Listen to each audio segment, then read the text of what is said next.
Omazh në kujtim e në nderim të djalit 34 vjeçar nga fshati Trebllazër, Gramoz Muka. Gramozi i paharruar lindi në Trebllazër në një familje të nderuar e në një fis përmendur Mukaj. Familja e Mylazim Mukaj për shumë kohë e vite kishte kaluar peripeci, mbasi fëmijët e saj, djemtë që lindin, nuk jetonin deri në fund. Në familje po rriteshin 3 vajza dhe 1 djalë, që u duk se do të mbyllte gjitha këto plagë të shkuara, por nuk qetha. Gramozi djali vetëm, ose coli si që thësin, me përdeli, u rrit me mundime dhe me helmin e fëmijëve të tjerë që nuk u rritin. Babai dhe nëna tyre u gëzoheshin shumë teksa rriteshin fëmijët e tyre. Gramozi i vogël pasi mbaroi shkollën fillore, shkoi i vogël e Kalaman në Greqi, sepse babai nuk ishte në gjendje të mirë shëndetësore. Atë i duhet të fillonte jetën i vetëm dhe pa ndihmë. Ato duart të njoma po kërkonin jetë. Ike nga një nënë një tjetër të vetë. Ajo nuk është nënë, por nuk është asnjë. Të morën në punë italian dhe grek. Ti do rish të këmbë do të bësh të vjetë.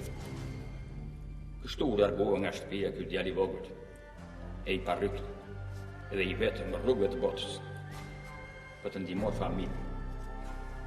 Pasi punoi disa vite në Greqi, ai largohej për një shtet tjetër, për në Itali. Me shumë mundime dhe me ndihmën e motrës së vogël, e cila ndodhej atje, arriti të krijojë edhe atje një jetë tjetër. Në moshën 25 vjeçare, familja e martoi Gramozin. Nga kjo martesë, erdhën në jetë 2 fëmijë, Alesia dhe Serpiano. Për pak kohë Gramozi nuk ndihej mirë nga ana shëndetësore. Sëmundja ishte shumë serioze. E nga analizat dhe vizitat që bëri, diçka nuk shkonte në shëndetin e tij.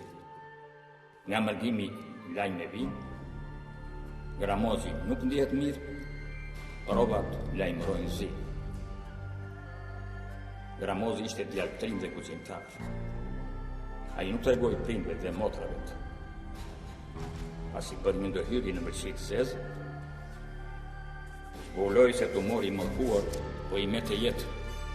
Ai nuk e tregoi, por e kaloi këtë gjendje të rëndë, me të 2 kushëritë e tij, me Malin dhe me Ritin, me nusen e tia, motrën dhe xhaxhain Ramën.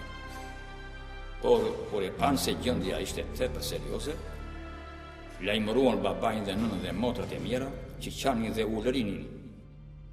Kjo ishte një bombë e vërtet që plasi, e cila e bëri punën e saj.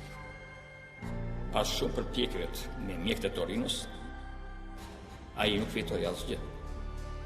Kthehet në shtëpi bashkë me nusen dhe fëmijët, që nuk kuptoni vetëm qanin për shkollën që lanë përmes. Shumë vështirë si kaloi familja e mirë atë kohë.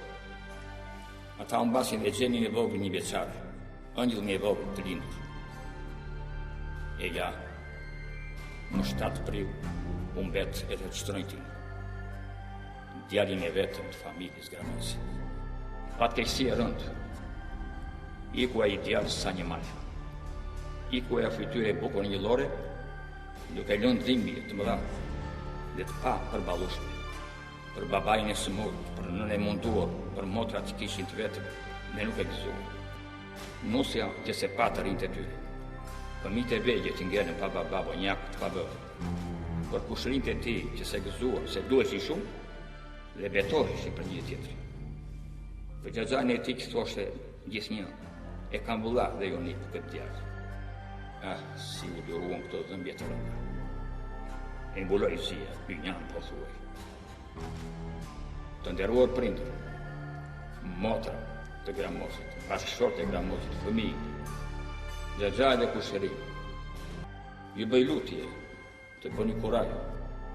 Gramozi juaj jetoj pak, por u duk shumë. Gramozi i ndan nga jeta do kujtohet gjatë nga të gjithë ata që e panë këtë dritë të bardhë. Të jetë kujtimi i tij pa harruar e nderuar të rrojë në shep, të rrojnë fëmijët e tij djalë i vetë, që lajmë mbrapa e u bëftë me dekë.